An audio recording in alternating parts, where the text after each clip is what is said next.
Welcome to the Soul Ability Superhuman Laboratory, where we uncover the secrets to upgrading your mind, body, soul, and business.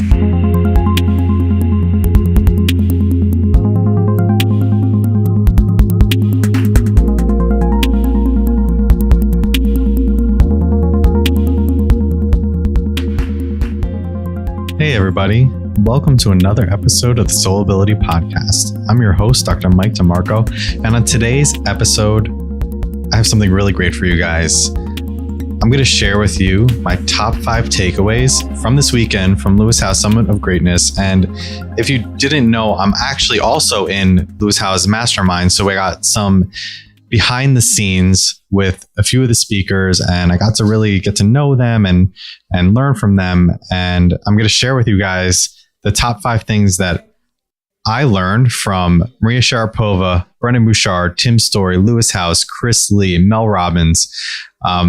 These are some of the most sought after speakers and guests in today's world for a reason. They have something great to share, and they all have similar things that they share with all of us, right? So listening to them speak and hearing their stories, I just couldn't help but recognize some of the patterns in the things that they all do to become great. 5 of those things I'm going to share with you guys today. And I'm going to share them with you in least to greatest. So what I believe is the least important to the most important, the most impactful, the most profound. So let's just get into it, guys. And just before we get started, today's not going to be as long of an episode, but it's going to be an episode that has some really great information, things that I really want you guys to take and embody and believe and start implementing in your daily lives. So the first thing, number 5, is listen to your gut. Listen to your intuition. Every single successful person I've ever met, at the end of the day, they'll tell you that they listen to their gut. They listen to their intuition. They listen to their heart. They listen to the voice inside themselves that was telling them what to do the entire time. And they only became successful once they started listening to that voice.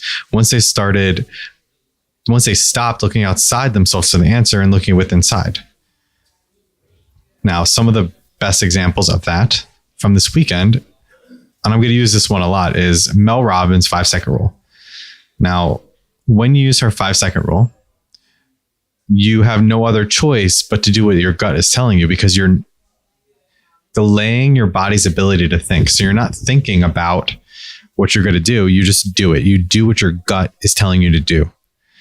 Now, that sounds really simple, and you might sound like it might get you in a lot of trouble, but in her life and my life and people's lives that have used the 5-second rule, it has made a profound difference on where they are today, on the success that they're able to achieve, on the relationships that they're able to build, on the money that they're able to make, on the lives that they're able to lead, on the families that they have, on everything that happens in their life. The 5-second rule, the just jumping into it, has made a huge impact. For example, when I started Shred Supplements, me and Arvin didn't think about it. We just did it, and we just kept not thinking about it. And if we had thought about it, it would have never happened. We would have never built this company with a credit card to 8 figures within a short amount of years. I would have never started my practice. I would have never left where I was working, one on my own with nothing, with no place to start and whatever, and no money, not knowing any patients, and just starting from scratch in a small room and building up to where I am today, about to open my second office within 4 years. Now, some people have to have something happen to them to be able to start listening to their gut, start listening to the voice inside themselves that's telling them what to do the entire time. And so Brendon Burchard, when he was on stage, he told this story about how he had this near-death experience, and that near-death experience woke him up, and it started to force him to start asking himself the questions: did he live enough? Did he love enough? And did he matter? Now, not everybody has to have a near-death experience to force yourself to start asking yourself those questions. and start listening to your gut and start doing the things that your intuition has been telling you to do the entire time, but you just were too afraid to do because maybe you were too afraid to fail or you're too afraid to even succeed. Lewis Howes, Lewis put on this amazing event. He put on this amazing event that a lot of the other speakers were saying that no, they've never had that experience before as a speaker at any other event, and they weren't even being paid to do it.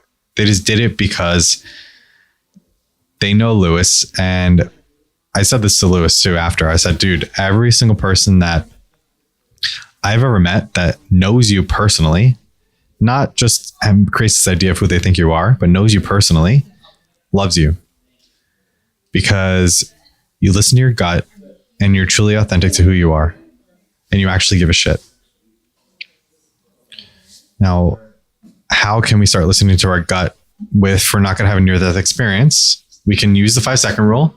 We can also start using tools like meditation, where the tools like meditation are going to start filtering out the thoughts and the ideas from outside, and you'll start listening to the voice inside. You can also use plant medicine, and plant medicine will give you that same experience of having a near-death experience or going through those traumatic events without having to actually go through those traumatic events, or will force you to relive a traumatic event that's blocking you from listening to your gut. And there's other tools like therapy and sports and just life and just learning how to live life for life. That's the key. Just learning how to live life for life. Now, Mitra, one of my shamans, told us that when he asked us the question of what is the point of life, and people were saying love, and people were saying happiness, and people were saying joy and have a family and all these things, and those are true. But the point of life is life. And it's up to you to choose how you're going to live it, because you're here for a reason, and that's just to live. Okay, let's get to the next one. Number four is so important. Number 4 is so important because everybody tells you to do it, and it's very hard to be able to do. And it kind of entangles with number 5.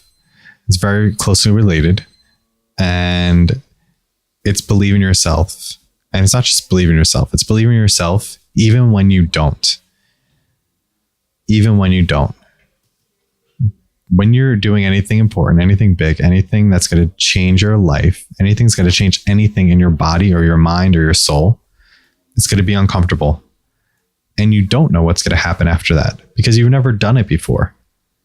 But you know that whatever happens on the other side, you're going to be strong enough to overcome it. It's going to be what is supposed to happen. You have to believe and know that you already have the tools for whatever obstacle is going to be thrown in your way. And if you don't, you have the tools to gain the tools that you're going to need. So believe in yourself even when you don't. Even when you're... So Brendon Burchard told us a story about when he wrote his first book. He wasn't believing in himself. He was at rock bottom. He was living in his girlfriend's apartment, typing away on his books for years and years, for 2 years, typing away on his book, not getting anywhere because he didn't believe in himself. He wasn't listening to himself. He started listening to somebody else that told him that this shouldn't be his first book. And it wasn't until he looked over one night and saw all these papers, all his bills on the bed with his girlfriend laying under the covers underneath those bills. He saw the weight of his bills, the weight of his not believing in himself on top of somebody else, literally weighing somebody else down that believed in him. It wasn't until then that he finally got the spark, finished that book, I think in 18 days. He tells the story way better than me, and led him on the path to become who he is today. One of the highest paid speakers, one of the top online coaches ever. Also, Mel Robbins, she didn't believe in herself. She was at rock bottom. Her husband was losing his business. She wasn't able to work. She had a TV show that failed, and she wasn't able to do anything else on TV. She gave up her business to pursue this dream, and it failed.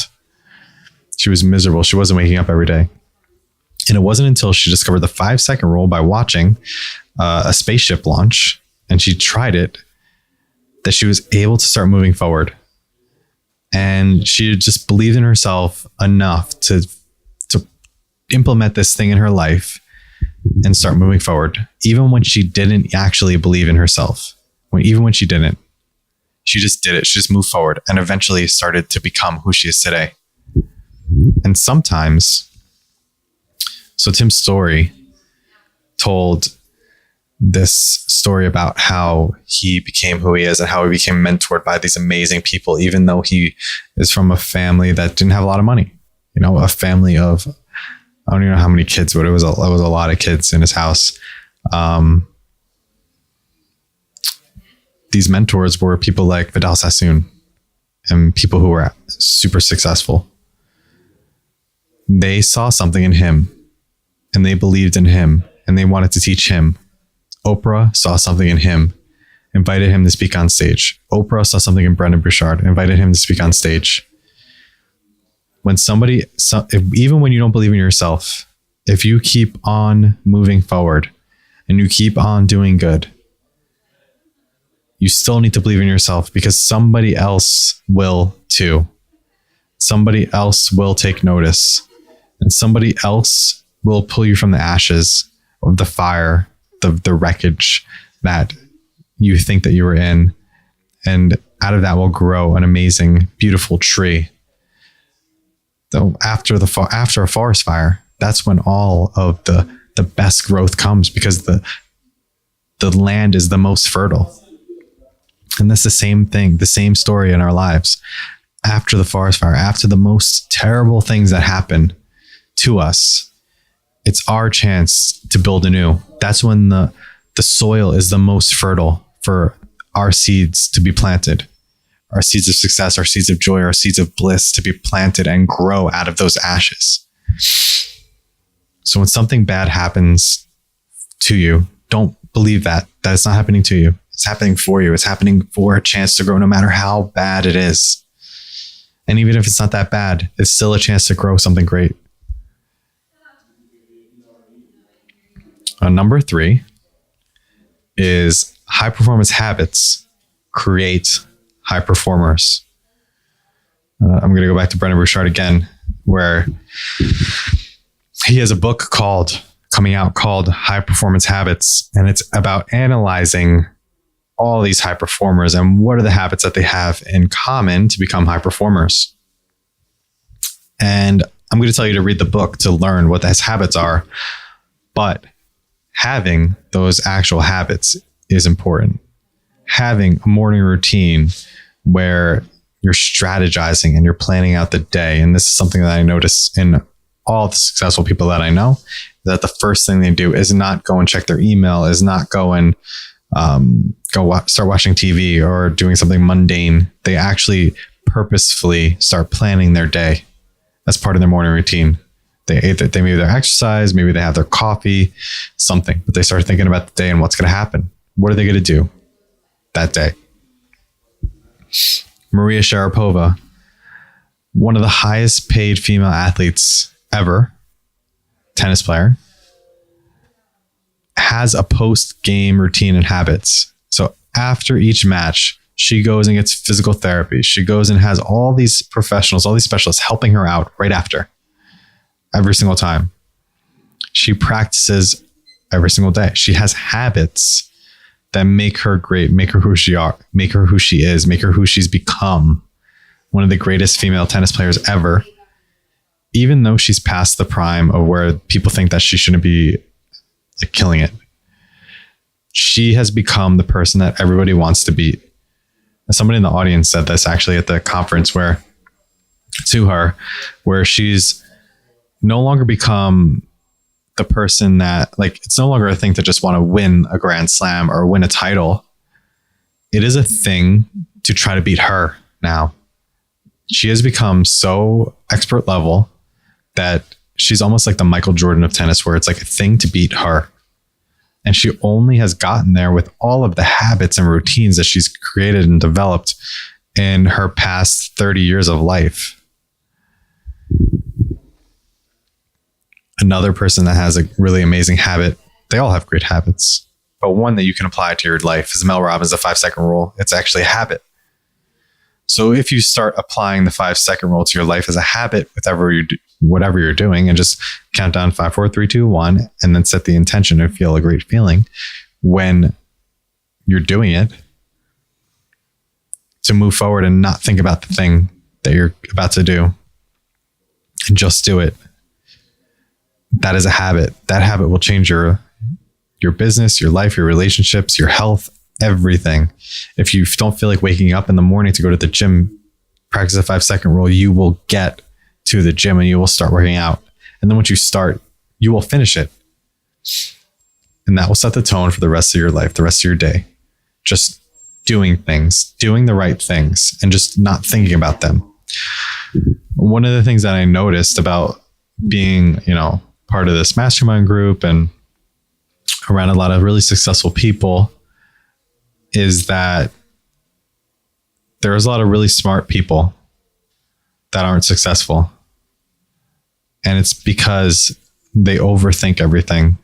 It's because they think that they have to think about everything before they do it. And then they start thinking themselves out of the thing before they ever do it.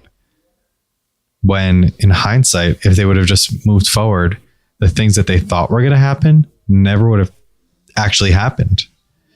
And if they did, they would have found another way around them. Because nothing is final. Nothing is final except for death. And even that is questionable in some aspects. School and life and teachers and jobs and deadlines and whatever have led us to believe that there's a finality to doing things, that if you don't do something by a certain time, then it's going to be gone forever, or you're going to fail, or you're a failure. And that's not true. But the truth is, if you never do it, you're a failure. But at least if you do it and you try it and you move forward and get it done, you have a chance to be a winner. If you never do anything, you can't win. You're a failure. You actually failed because you never even tried. You never even did it. You never even moved forward. You never even made an attempt. Now we're getting to the top, to some of the most important ones that I think are important for everybody to really embody. And number 2 is intention is everything.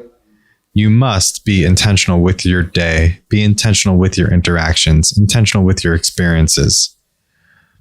The entire conference was so well done, so well managed, so well, just everything from the walking up of the speakers to what they were speaking about, to the people there, to the flow of it. Everything was intentional. Lewis put intention and thought behind every single thing. The speakers put intention behind their speeches because they wanted it to be the best that they could be, because of maybe the walk up, or because they really trust Lewis, because the audience was so engaged. Their intention was to make it great. I mean, it was called the Summit of Greatness, so it should be, right? Even with your day. So with the habits, right? So when you have the habit of setting the strategy for the day, you set the intention for the day in the morning. What's this day going to be about? What interactions am I going to have? What's the intention for the interaction? What am I going to do for that person? Every single thing you do, put intention behind it. And I always go back to like meditation or plant medicine with this stuff, or psychedelics, because a lot of people meditate, and they meditate just to feel good. They meditate just so that way, I don't know, to help with anxiety or whatever. But for me, meditation is something more. Meditation is a way to connect deeply with yourself, deeply with source, and access all of this stuff, all the information, connect with your true self. For me, meditation is more for connection, not just for feeling good.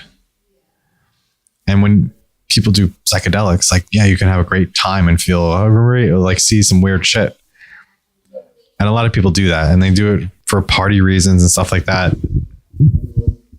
But when you set an intention behind these things, they take in a whole other meaning. The plant medicine and the psychedelics start filtering out all the other noise and show you your intention, start showing you and pointing you in the right direction to answer that intention, answer that question. Who am I? Why am I here? Who am I supposed to be? Connect me with my soul. All those intentions. Even when you meet somebody, when you set an intention for that experience with some person, you develop charisma. You become a person that seems thoughtful, that is thoughtful, that cares. And then your relationships start becoming deeper and more developed, and things start changing in your life. You go to work and you set an intention to actually work. You start getting stuff done. You go to the gym and set an intention. This is one of the things that, so for certain types of working out, I never really understood it, because every single time I went to the gym, I had an intention, either a body part I was going to train or something I was going to accomplish in the gym, and not just go to a class and feel fit, feel exhausted.